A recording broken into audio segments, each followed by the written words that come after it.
नमस्कार, DD news देख रहे हैं आप और आपके साथ मैं हूं शहला निगार। बुलेटिन की शुरुआत करें, लेकिन उससे पहले एक नजर इस वक्त की सुर्खियों पर।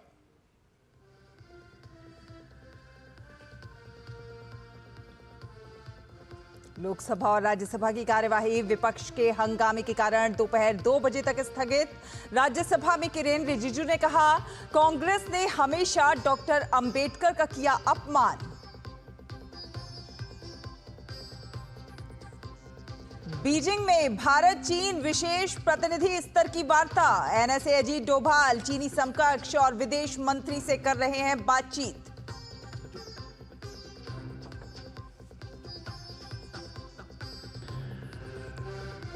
हिंद महासागर क्षेत्र में भारत की रणनीति और होगी मजबूत। विशाखापट्टनम में आज नौसेना के बेड़े में शामिल होगा आईएनएस निर्देशक। हाइड्रोग्राफिक सर्वे और नेविगेशन का है मास्टर।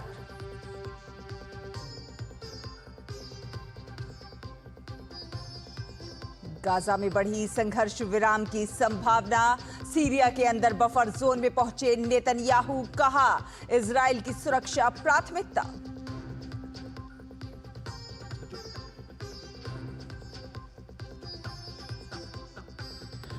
भारत और ऑस्ट्रेलिया के बीच ब्रिस्बेन टेस्ट ड्रॉ। 5 मैच की सीरीज 1-1 की बराबरी पर। आर अश्विन ने अंतर्राष्ट्रीय क्रिकेट से लिया संन्यास।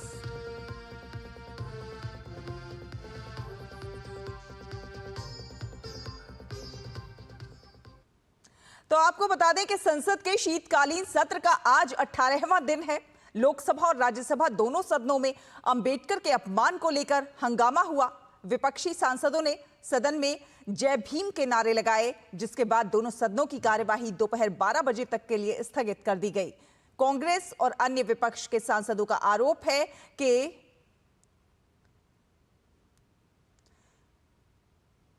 और लोकसभा की कार्यवाही दोपहर 2 बजे तक के लिए स्थगित कर दी गई।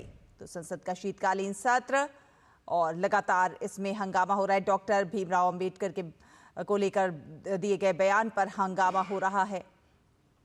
विपक्ष के सांसदों ने सदन में जय भीम के नारे लगाए।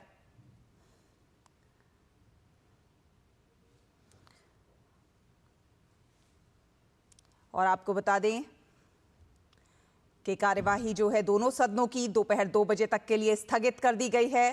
कांग्रेस और अन्य विपक्ष के सांसदों का आरोप है कि गृह मंत्री अमित शाह ने बाबा साहेब का अपमान किया है।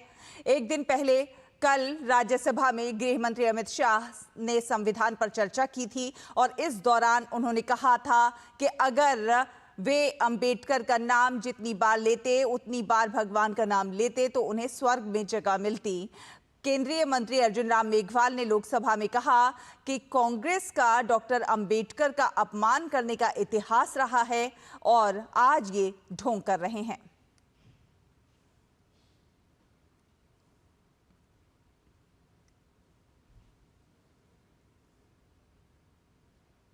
ये तो बाबा साहब का अपमान करने वाले लोग हैं और हम बाबा साहब का सम्मान करने वाले लोग हैं। जो उस हाउस में, जो राज्यसभा में माननीय गृह मंत्री जी ने जो जवाब दिया था, जो संविधान की 75 साल की यात्रा पर, उस हाउस की बात, और अब ये बाबा साहब के चित्र लेकर के आ रहे हैं और ये बाबा साहब का अपमान करने वाली पार्टी आज मजबूर हुई है, क्योंकि नरेंद्र मोदी जी ने बाबा साहब के 5 तीर्थ स्थान बनाए हैं। बाबा साहब का नाम स्वर्ण अक्षरों में लिखा जाने लगा है, लोग बाबा साहब का नाम लेने लगे हैं। तो मजबूरी में ये बाबा साहब का नाम ले रहे हैं। इनका कोई सम्मान नहीं है बाबा साहब के प्रति। राज्यसभा में संसदीय कार्य मंत्री किरेन रिजिजू ने कांग्रेस पर आरोप लगाया कि कांग्रेस ने बाबा साहेब का हमेशा अपमान किया है। उन्होंने कहा कि वोट बैंक के लिए बाबा साहेब का नाम लेना निंदनीय है।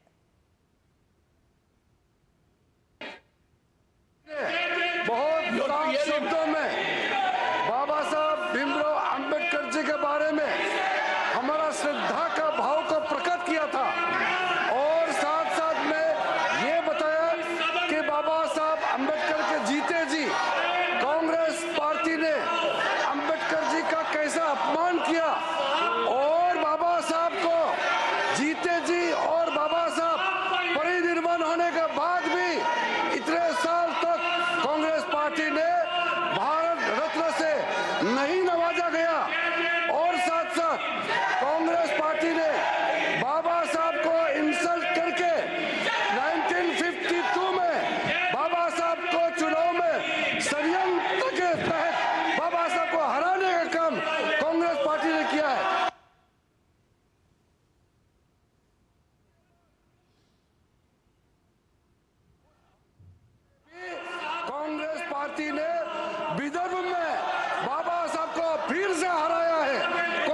पार्टी ने।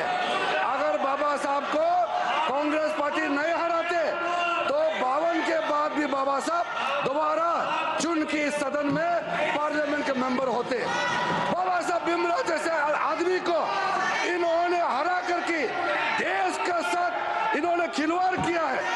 आज बाबा साहब का नाम लेकर के उसके नाम को दुरुपयोग करने का काम किया है। उसी को गृह मंत्री ने बताया था कि बार बार अंबेडकर का नाम लेकर के उन्होंने छल कपट करने का काम किया है। वरना क्या कारण था सर? मैं सर एक बौद्ध हूँ, मैं बाबा साहब के बताए हुए रास्ते पर चलने वाला इंसान हूँ। इस देश में बाबा साहब ने 1951 में कानून मंत्री के पद से इस्तीफा दिया था। 71 साल बाद प्रधानमंत्री मोदी जी ने एक दूसरा बौद्ध को कानून मंत्री बनाया है। आप लोगों को याद नहीं आया? मोदी सत्य बाबा साहब भीमराव अंबेडकर के बताए हुए रास्ते पे हम लोग चलते हैं, आप लोग नहीं चलते हैं। सर ये लोग ढोंग कर रहे हैं, मैं कड़ी आपत्ति करता हूँ। बाबा साहब का नाम को वोट बैंक के लिए जो दुरुपयोग कर रहे हैं, इसको मैं निंदा करता हूँ। केंद्रीय मंत्री ज्योतिरादित्य सिंधिया ने एक राष्ट्र एक चुनाव बिल की प्रशंसा करते हुए कहा है कि ये बिल जनता की इच्छा अनुसार लाया गया है। ये सरकार का पुश नहीं है, ये देश की जनता का पुश है। मैं देश का नागरिक हूं। कितने बार आपको और हमको सामना करना पड़ता है कि हर माह कहीं ना कहीं चुनाव है, हर माह कहीं ना कहीं इलेक्शन कोड ऑफ कंडक्ट लागू हो रहा है, हर माह कहीं ना कहीं काम पूरी तरह से उस राज्य में ठप हो जाता है। क्या ये देश हित में नहीं है? ये जनमानस की आशा और अभिलाषा है कि बंद करो ये हर माह कोड ऑफ कंडक्ट और बेकार में पैसा खर्च, एक बार में सब कुछ खत्म कर लो और 5 साल हमारी सेवा में लग जाओ। प्रधानमंत्री जी देश की जनता की आशा और आकांक्षाओं को साकार करने में लगे हैं। तो वहीं ईवीएम पर कांग्रेस के सवाल को लेकर केंद्रीय मंत्री ज्योतिरादित्य सिंधिया ने कांग्रेस पर जमकर हमला किया। उन्होंने कहा कि कांग्रेस जिन मुद्दों को उठा रही है उस पर जनता के साथ साथ सहयोगी दल भी असहमत हैं। ईवीएम को लेकर जो कांग्रेस सवाल उठा रही है, कांग्रेस समाजवादी पार्टी का जवाब देख ले, कांग्रेस टीएमसी का जवाब देख ले, और कांग्रेस को कब ये सूचना मिलेगी कि जिस राह पर वो चली है वो राह न देश की जनता चाहती है और वो राह न विपक्ष के गठबंधन के साथ ही चाहते हैं।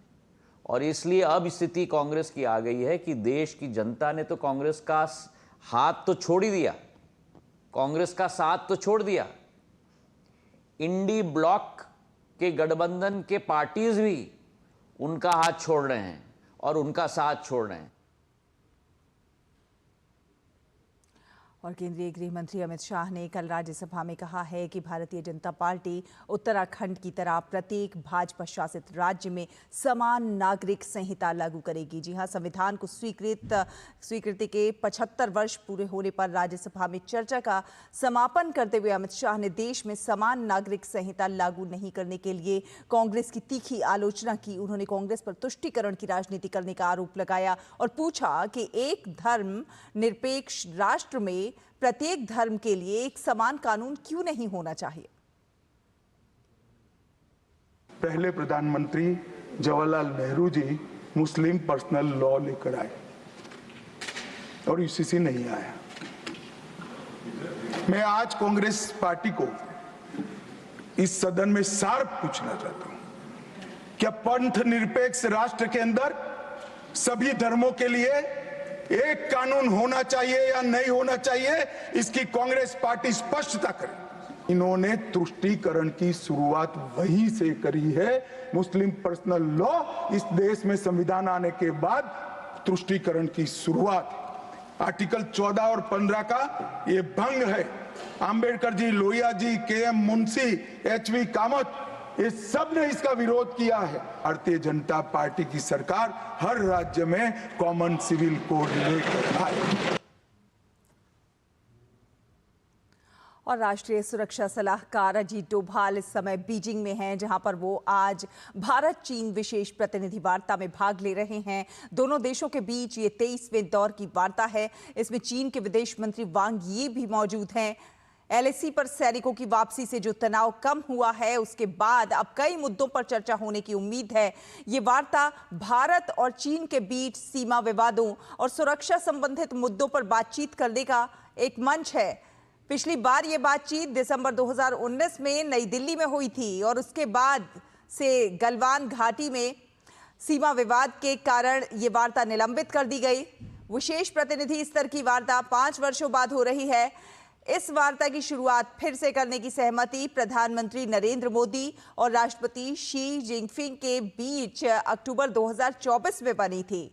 उसके बाद दोनों देशों के विदेश मंत्रियों के बीच भी बैठक हो चुकी है। विशेष प्रतिनिधि स्तर की वार्ता करने की व्यवस्था पर पूर्व पीएम अटल बिहारी वाजपेयी की जुलाई 2003 की बीजिंग यात्रा के दौरान सहमति बनी थी। इसका उद्देश्य ये था कि दोनों देशों के बीच सीमा विवाद का स्थायी समाधान हो सके। इसके तहत 22 दौर की बातचीत हो चुकी है। एनएसए डोभाल ने वर्ष 2014 से वर्ष 2019 तक इस वार्ता में भारत का प्रतिनिधित्व किया है।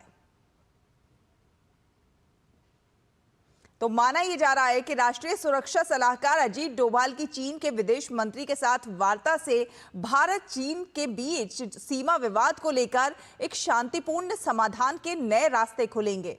तो आइए आपको समझाते हैं कि दोनों देशों के बीच एलएसी पर पेट्रोलिंग को लेकर क्या कुछ सहमति बनी है। दरअसल भारत चीन एलएसी पर गश्त को लेकर सहमति बनी है। देपसांग भारतीय सेना के मुताबिक सैनिक अब गश्त के लिए देपसांग में पेट्रोलिंग पॉइंट 10, 11, 11A, 12 और 13 तक जा सकेंगे। तो डेमचोक पेट्रोलिंग पॉइंट 14 यानी कि गलवान घाटी, गोगरा हॉट स्प्रिंग्स यानी PP 15 और PP 17 बफर जोन है। बफर जोन यानी एक ऐसा इलाका जहां पर दोनों सेनाएं एक दूसरे के आमने सामने नहीं आ सकती हैं। ये जोन विपक्षी सेनाओं को अलग करते हैं।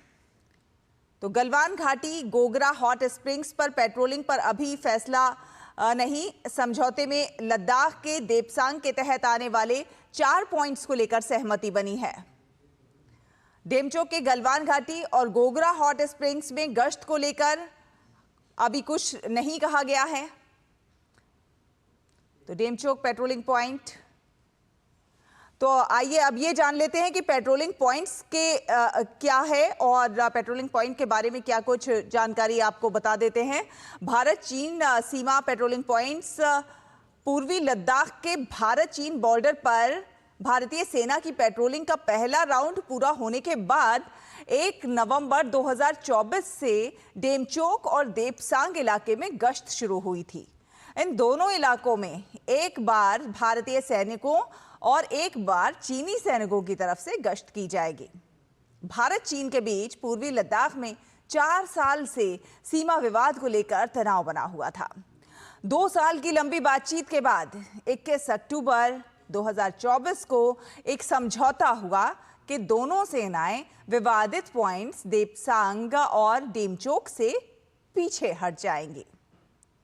तो दोनों इलाकों में एक बार भारतीय सैनिकों और एक बार चीनी सैनिकों की तरफ से गश्त की जाएगी। दोनों देशों ने 2003 में स्थापित किया गया था विशेष प्रतिनिधि यानी कि SR तंत्र।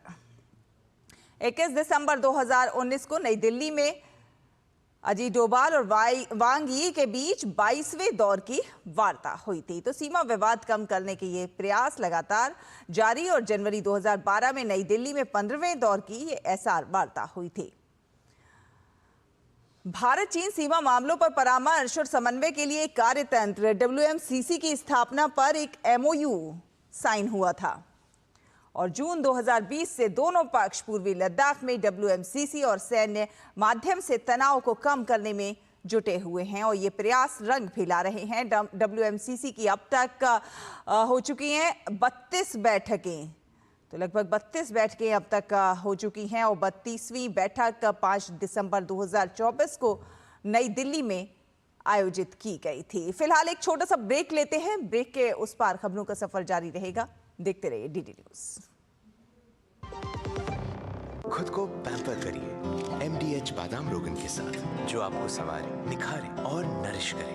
चमके चमके हाँ, दमके दमके, त्वचा में समाए, हाइड्रेट करे, हर उम्र की त्वचा का पोषण करे। You deserve the purity.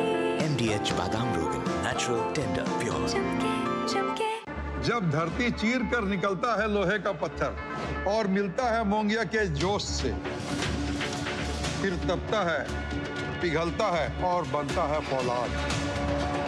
अब होता है सरिया सारी खूबियों के साथ।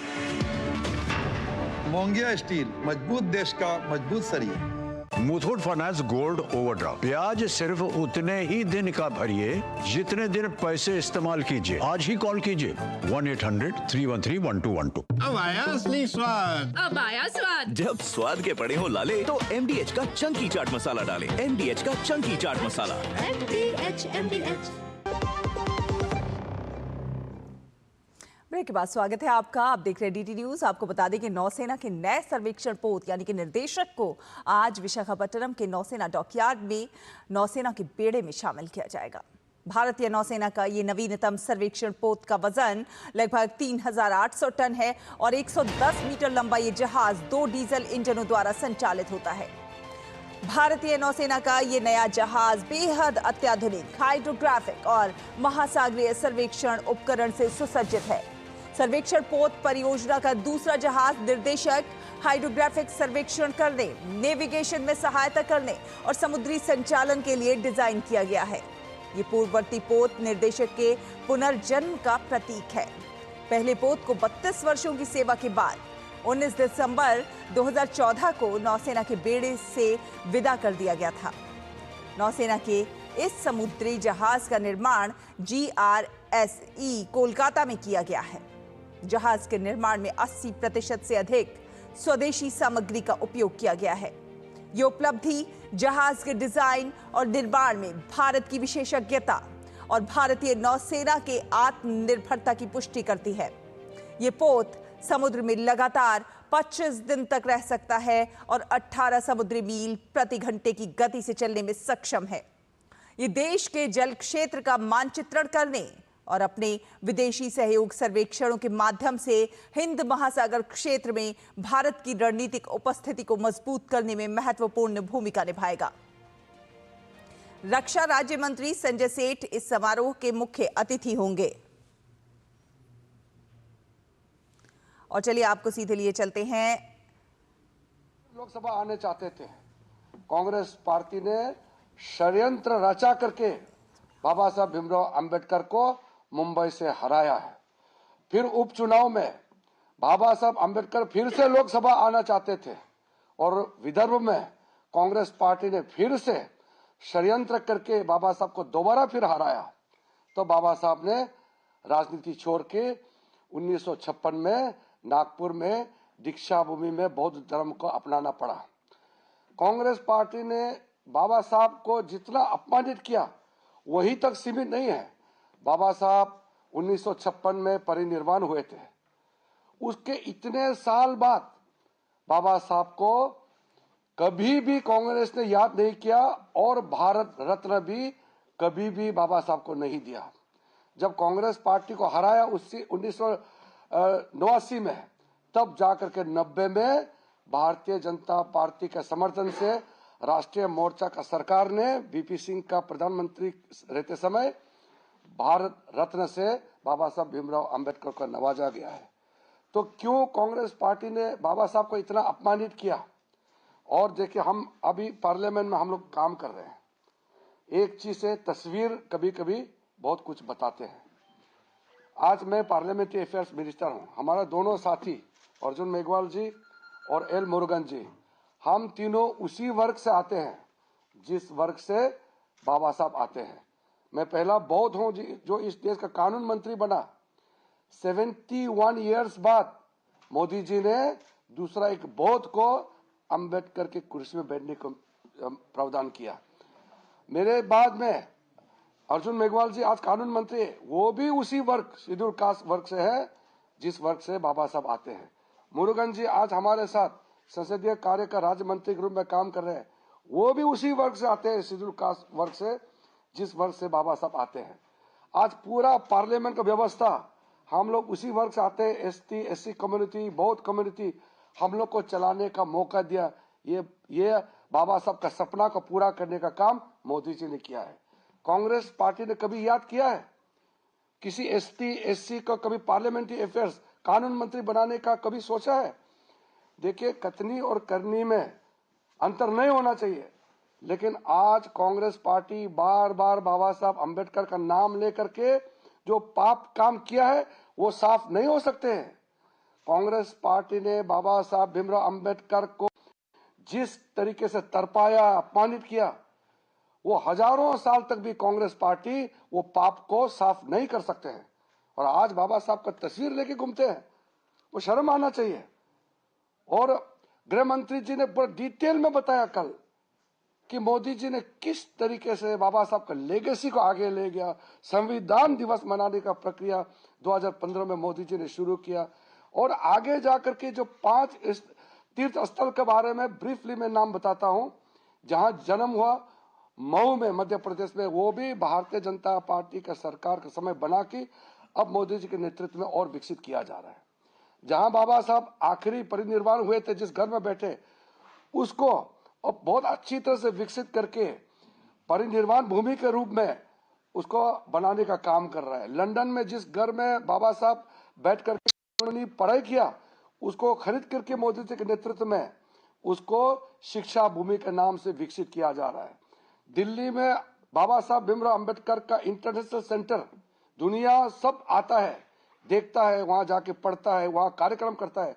बाबा साहब के बारे में उसका सोच को पूरा लोग समझने का, पढ़ने का मौका मिलता है। फिर इंदू मिल के जहाँ चैत्य भूमि है साइड में 450 फीट ऊंचाई का दूसरा, दुनिया का तीसरा सबसे ऊंचा स्मारक मूर्ति बना करके बाबा साहब को याद करने का काम, उनको पूजनीय जो दर्जा दिया है वो मोदी जी ने ही किया है। इसलिए कांग्रेस एक काम बताइए, बाबा साहब के लिए एक काम किया है। आप सोचे, नागपुर में अभी हम जाके आए हैं, दीक्षा भूमि में, कितना खूबसूरत उस जगह को अभी हमारा सरकार, महाराष्ट्र का सरकार, भारतीय जनता पार्टी के नेतृत्व में कितना उसका समर्थन कर रहे हैं। महाराष्ट्र के अंदर में हर एक जिले में संविधान के नाम से हम लोग वहां स्ट्रक्चर बना रहे हैं, मदद कर रहे हैं, और लोगों को पता चला कि मोदी जी के नेतृत्व में भारतीय जनता पार्टी ही सचमुच में बाबा साहब भीमराव अंबेडकर जी को पूजता है। इसलिए मैं कांग्रेस पार्टी को कहना चाहता हूं कि ये राजनीतिक नाटक मत कीजिए वोट के चक्कर में। जितना आप लोगों ने अपमानित किया है बाबा साहब को, और मत करो। इसलिए कि भाषण का छोटा क्लिप लेकर के यहाँ बदनाम करने का कोशिश करने से कुछ नहीं होता है। मैं अनुरोध करता हूं कि बाबा साहब अंबेडकर जी के याद में अब संविधान का जो हम लोग ने चर्चा किया है बहुत अच्छी तरह से, और मोदी जी के नेतृत्व में आगे बाबा साहब के सोच विचार को संविधान के तहत आगे ले जाने का काम कर रहे हैं। उसमें कांग्रेस रोड़ा डालने का काम ना करे। और हम फिर से अपील करते हैं आपके माध्यम से कांग्रेस को, ये छोटा क्लिप बना करके अमित शाह जी का स्पीच का छोटा क्लिप उठा करके उसको बदनाम करने का कोशिश कभी भी कामयाब नहीं होगा। बाबा साहब को हम जितना मानते हैं, कांग्रेस पार्टी उससे कहीं अधिक अपमानित करते हैं, और अपमानित करने का काम ना करें।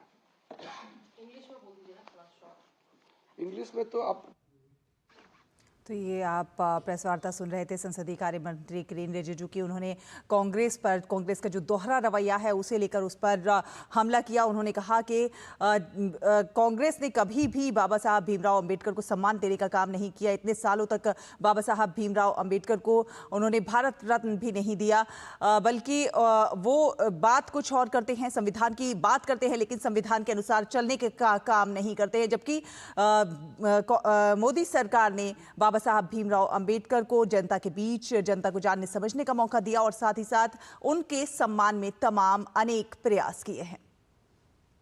और अब खबरों में आगे बढ़ेंगे। खबर खेल की है। भारत और ऑस्ट्रेलिया के बीच ब्रिस्बेन में खेला गया सीरीज का तीसरा टेस्ट ड्रॉ रहा। बॉर्डर गावस्कर ट्रॉफी सीरीज फिलहाल 1-1 की बराबरी पर है। आज मैच के 5वें दिन भारत की पहली पारी 260 रन पर सिमटी। जवाब में ऑस्ट्रेलिया ने अपनी दूसरी पारी 7 विकेट पर 79 रन बनाकर घोषित की। 275 रन के लक्ष्य का पीछा करते हुए भारत ने बिना किसी नुकसान के 8 रन बनाए थे। जब तेज बारिश के कारण खेल रोकना पड़ा, इसके बाद खेल दोबारा शुरू नहीं हो सका और मैच को ड्रॉ घोषित किया गया। सीरीज का चौथा टेस्ट 26 दिसंबर से मेलबर्न में शुरू होगा। और ब्रिस्बेन टेस्ट ड्रॉ होने के साथ ही आर अश्विन ने अंतर्राष्ट्रीय क्रिकेट से संन्यास का ऐलान कर दिया है। अश्विन ने कहा है कि एक भारतीय क्रिकेटर के रूप में ये उनका आखिरी दिन है। और मौजूदा सीरीज में अश्विन ने 3 में से सिर्फ 1 टेस्ट खेला और 1 विकेट लिया। अश्विन टेस्ट क्रिकेट में भारत के दूसरे सफलतम गेंदबाज रहे हैं। उन्होंने 106 टेस्ट में 24 के औसत से 537 विकेट लिए। उनके आगे सिर्फ अनिल कुंबले हैं। अश्विन ने टेस्ट क्रिकेट में 3503 रन भी बनाए हैं, जिसमें 6 शतक और 14 अर्धशतक शामिल हैं। अश्विन उन चुनिंदा 11 ऑलराउंडर्स में से एक हैं जिनके नाम 3000 रन और 300 विकेट हैं। वहीं आर अश्विन के नाम record 11 player of the series award हैं। इस मामले में वे मुथैया मुरलीधरन की बराबरी पर हैं। और फिलहाल इस बुलेटिन में इतना ही। डीडी न्यूज पर खबरों का सफर लगातार जारी है। आप देखते रहिए डीडी न्यूज। नमस्कार।